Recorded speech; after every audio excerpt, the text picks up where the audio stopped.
ఇదేమిటయ్యా మీరు లోపటుండిపోయారు? మేము లోపలికి నెట్టేసి ఆడవాళ్ళు బయటికి పారిపోయారా? మా తల్లుల్ని జైల్లో పెట్టి మేము బయట డ్యూటీలు చేయలేకపోతున్నాం సార్. అందుకని వాళ్ళ బయటకు వదిలిపెట్టేసి మేము లోనకు వచ్చేసామండి. ఈ విధంగా మా తల్లి రుణం తెచ్చుకుంటున్నాం. నిజంగా మీ తల్లి కొడుకుల అనుబంధం చూస్తుంటే నాకు గుండె కరిగి నీరైపోతుందయ్యా. సరే, ఎస్పీ గారితో నేనేదో చెప్పుకుంటాను. అన్నట్టు ఆ ఆడవాళ్లతో పాటు ఇద్దరు రౌడీ విధవులు కూడా ఉండాలి. వాళ్ళేరి వాళ్ళు హరికథలో పక్క వాద్యాలు కదండి. వాళ్ళని విడుదల చేయకపోతే ఈ ముసలాళ్ళు బయటకు వెళ్దామన్నారండి. అంచేత వాళ్ళతో పాటు వీళ్ళని వదిలేసామండి. సరే, మీరు బయటకు వచ్చాను.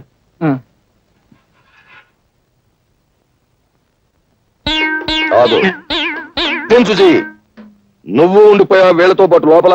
నేను కూడా ఒక దారుణం త్యాగం చేశాను సార్. నువ్వా? వాళ్ళకంటే తల్లులు బ్రతికున్నారు గనక కొడుకులుగా ఏదో త్యాగం చేశారు అంటే నమ్ముతాను. నీకెవరున్నారు?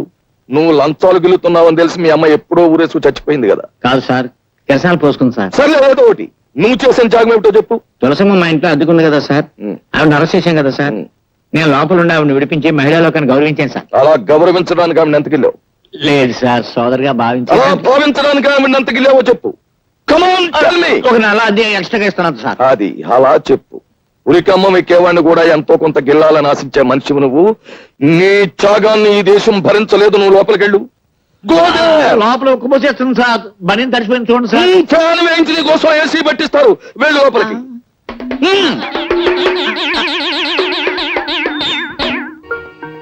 చూసావా, అసలు సిసలైన రిజర్వ్ బ్యాంక్ ఆఫ్ ఇండియా 100 రూపాయల నోట్లు చూసావా? వెనకటికి ఎవరో రూపాయి నోట్లతో పొయ్యి వెలిగించుకుని కాఫీ కాచుకు తాగారట. ఆ తర్వాత నేనే 100 రూపాయల నోట్లతో బీడీ వెలిగించుకున్న మగాణ్ణి. అన్నయ్య, వాడు ఎవరమ్మతనం నీకు తెలుసా? వాడు ఎస్పీ గారి మేనలుడు అన్నయ్య. ఉత్త వెధవ. వాడిని చూసి ఎస్పీ గారు భయపడేవారు. వీడు దబాయించి ఆయన చేత పనులు చేయించుకోవడం కూడా నేను చూశాను. బ్లాక్మెయిల్ చేయటం. ఒక్క నిమిషం నన్ను ఎస్పీ గారు మాట్లాడతారు. ఈ ప్రపంచంలో నాకు చేదొచ్చిన విద్య అది ఒక్కటే. అది కూడా చేయొద్దంటావేంటి? మర్యాదగా మాట్లాడు.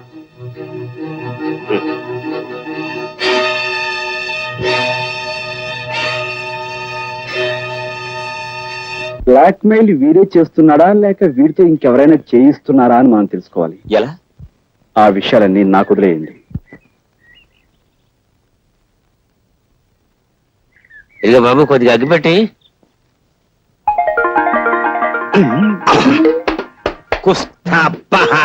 ఇదేంటి, మన ఇద్దరికి అసలు నోటికి దొంగ నోటికి ఉన్న దగ్గర పోలికలు ఉన్నాయేంటి? ఎవరు నువ్వు? నేను 101 జిల్లాలకి ఎదవనే. ఎదవననిపించుకోవటంలో కూడా పోటీయే. నీ ఎదవతనానికి నా జోహార్లన్నా. నాకు జోహార్లు అర్పించేవాడి నువ్వు అక్కడ కనపడ్డావు ప్రపంచంలో. నీ గొప్పతనం నీకు తెలీదు. నువ్వు హోటల్లో 100 రూపాయల నోటు వెలిగించి బీడీ కాల్చుకున్నప్పుడే తెలిసింది నువ్వు ఎంత గొప్ప ఎదవ్వం. ఆ సప్లైర్ గాడికి నా లెవెల్ చూపించడానికి వెలిగించానన్నా. కానీ క్లబ్కి వెళ్ళాక ఆ 100 వెలిగించినందుకు 100 టన్నులు తినాలి మా ఆవిడతో. క్లబ్బా? ఏ క్లబ్బు? Jackal club. నీ లెవెల్కే అన్నా నువ్వు క్లబ్ లోపలికి వెళ్తావు. నన్ను హోటల్ గేట్ దగ్గరే గెంటేస్తున్నారు. ఆ క్లబ్ మా ఆవిడదే అన్నా. అంటే మీ ఆవిడ క్లబ్ ప్రొపరైటరా? క్లబ్ ప్రొపరైటర్ వేరే ఉన్నాడు, కానీ మా ఆవిడ ఆడితో మిక్సింగ్ అయిపోయింది. మిక్సింగ్ అంటే అదే. ఇంక నా నోడితో చెప్పించుకో. అబ్బా, దానికి నేను మొగుండన్న గౌరవం ఏమాత్రం లేదు. రాత్రి క్లబ్ మూసేశాక కస్టమర్స్ అంతా వదిలేసిన ఫుడ్ తినమని ఆర్డర్ వేసింది. దాన్ని బట్టి అర్థం చేసుకో ఎంత పెద్ద సైజు ఎదవనం. అంటే క్లబ్ మూసేశాక ఎంగిలి కూడి తినటానికి నువ్వు అక్కడికి వెళ్తావు అన్నమాట.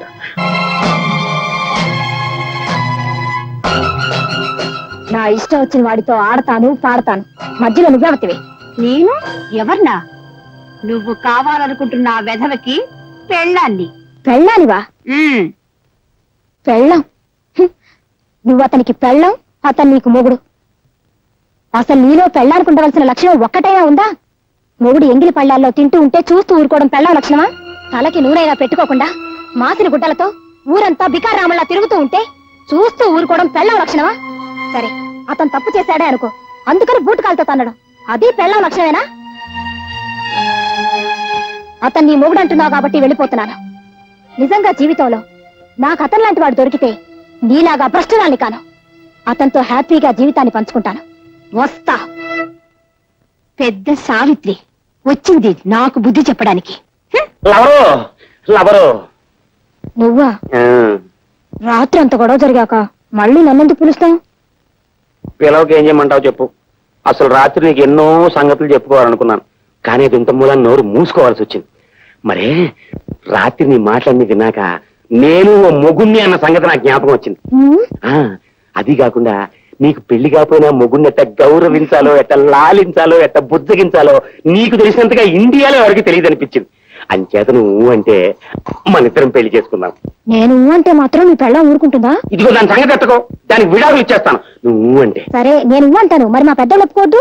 మీ పెద్ద అన్నొప్పింది ఎంతసేపు కుస్తా బహార్.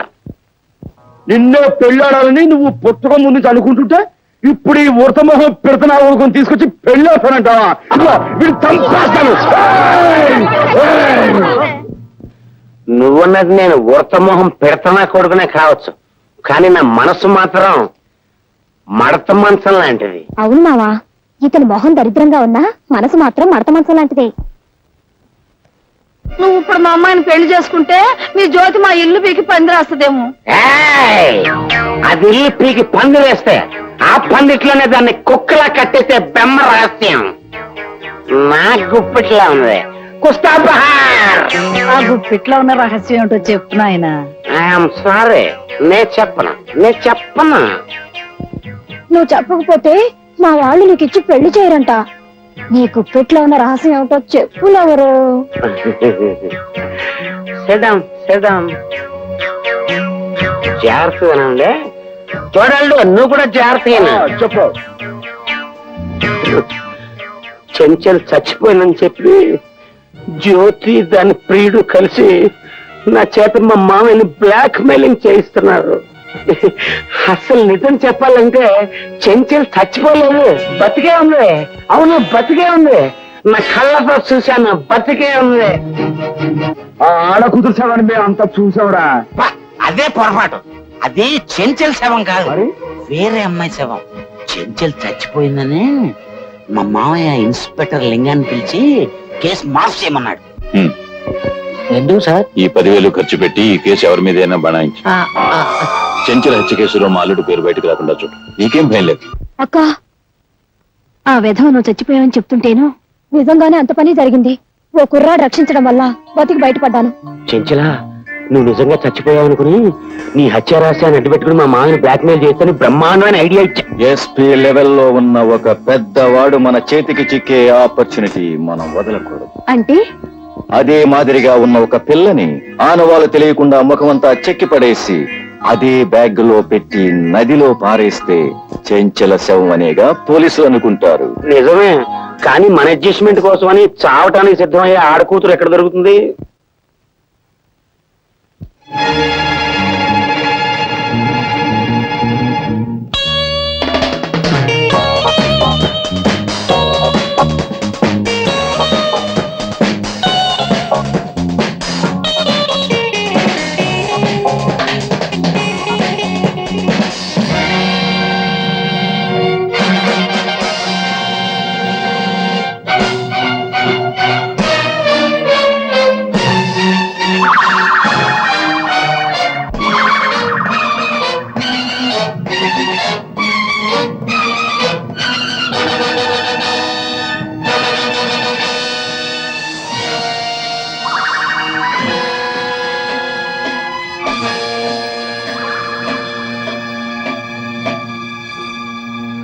ఇప్పుడు చెప్పండి, చెంచల్ చచ్చిపోయిందంటారా బతికిందంటారా? ఆ గిరిబాబు గారితో సరదాలు చేసుకుంటూ హాయిగా ఉంది. సరే, ఇప్పుడు ఆ చెంచలు ఎక్కడుంది? జ్యోతి దగ్గరే, ఆ క్లబ్ లోనే ఉంది. చెంచల్ చచ్చిపోలేదు, బతికే ఉంది. ఇంపాసిబుల్. చంచల బ్రతికుండే అవకాశం ఇది. చంచల హత్య చేయబడినట్టు కోర్టు వారు నమ్మారు. నిందితుడికి శిక్ష కూడా విధించారు. ఈ టేప్ రికార్డులో వాడి మాటలు ఎవరో తాగుమతి మాటలే ఉన్నాయి. అంచేది ఈ మాట అసలేనమ్మా. లేదు సార్, చెంచల బతికే ఉంది. నా ప్రాణాలకు తెగించినా సరే ఆమెను మీ ముందు హాజరుపరుస్తాను. మా బావని నిర్దోషం నిరూపించుకుంటాను. ఐడియా చూస్తే అగ్రే ఉంది, కానీ తమరెక్కడి నుంచి కదలడానికి వీలు లేదు. సార్, మాట్లాడు. ఆ నెత్తి మీద టోపీ నా నెత్తి మీదకి, నా నెత్తి మీద టోపీ ఆ నెత్తి మీదకి ట్రాన్స్ఫర్ చేసిన మాయగాడి నేను చచ్చిన విడిచిపెట్టను. నేను నువ్వెవడో విడిచిపెట్టకపోవడానికి నేను విడిచిపెడుతున్నా. రాజా, నువ్వే. చూడు, చెంచలను మాకు అప్పగించకపోతే నీ బావ హంతకుడవుతాడు.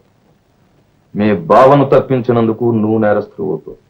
మీ ఇద్దరు నా చేతి నుంచి మాత్రం తప్పించుకోలేరు. గుర్తించు.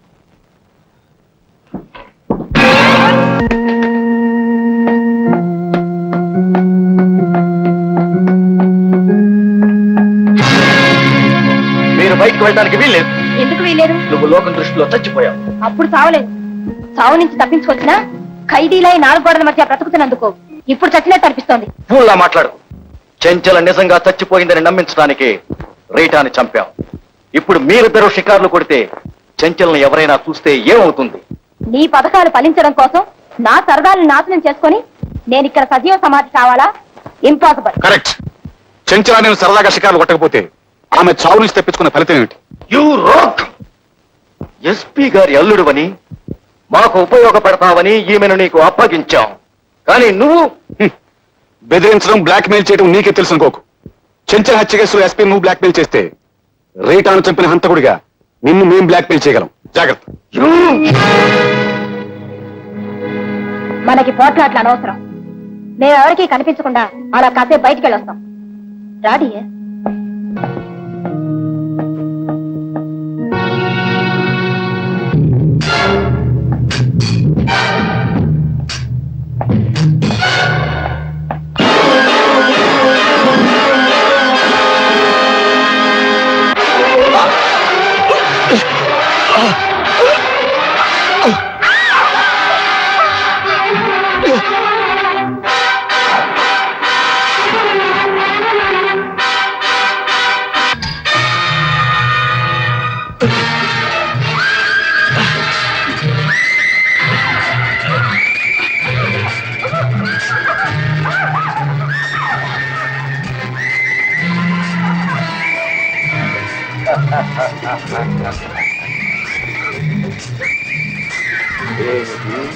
షికార్లు కొడతారా?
నేను ఎదవని మాట్లాడుతున్నాను. ఏం లేదు, జీవితంలో మొట్టమొదటిసారిగా ఓ మంచి పని చేద్దామని ఫోన్ చేశాను. మీ ఆయన ఇక్కడ చాలా ఆపదలో ఉన్నాడు.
మనం అనుకున్నట్టుగా చెంచల శవాన్ని తగలబెట్టడానికి ఇక్కడే ఏర్పాటు చేశారు.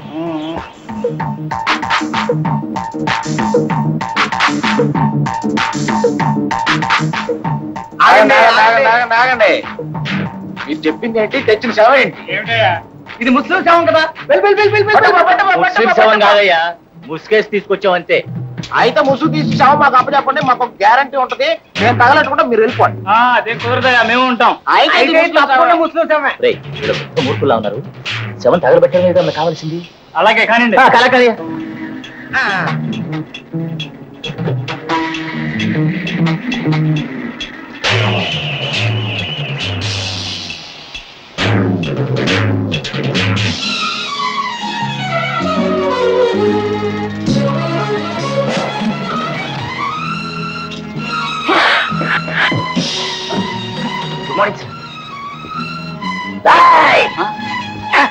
జానకి,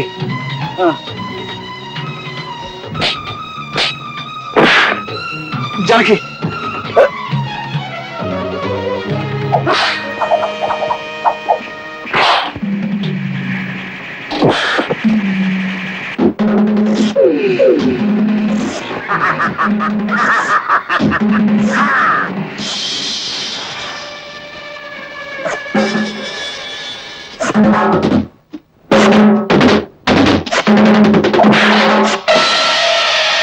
ఇన్స్పెక్టర్ గారు, సెంటర్ ఫిగర్ దీన్ని వదిలేస్తే ఎలాగా? ఇది మున్సిపాలిటీని కుస్తాబహార్ చేసేయడమే కాదండి, మొత్తం మన కంట్రీనే మిఠాయి కిళ్ళీలా నవిలేస్తుంది. తీసుకెళ్ళండి. Don't wish me inspector. నేను ఆ అర్హతను పోగొట్టుకున్నాను. బంధు ప్రేమకు లొంగిపోయి చట్టాన్ని మోసం చేశాను. నా ఉద్యోగానికి రాజీనామా ఇచ్చేస్తాను. సార్, తప్పులు అయితే అందరూ చేస్తారు, కానీ చేసిన తప్పును మీలాంటి కొంతమంది దిద్దుకోగలరు.